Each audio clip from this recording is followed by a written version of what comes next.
If you think about all of the problems we have in the world, everything from climate to poor health, so much of that is being driven through our building stock. Renovating our existing building stock is essential if we want to create value for people while moving closer to staying within the planetary boundaries.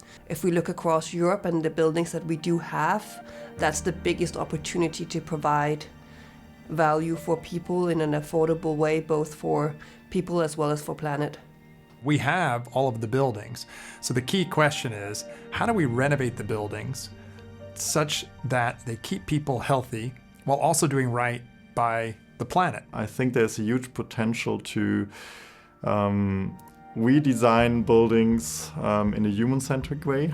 We can use renovations in order to, let's say, improve the living conditions for the people. We need to construct buildings that are nice to be in, nice to look at, so people will use them for a long time. If it's not a nice building, we don't use it, and we have used a lot of materials on nothing. I do believe the revenues will change in the building industry, and that makes it very complicated for them. But on the other hand, we will not see so much new buildings in the future. So if they want to survive, they have to change.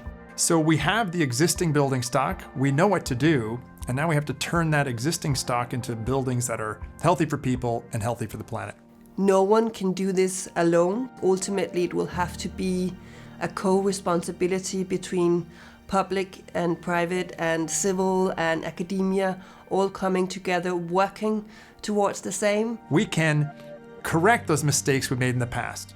I've never seen a building that's a bad building that we couldn't turn into a good building with just a little bit of attention. And I think that's what we're driving towards.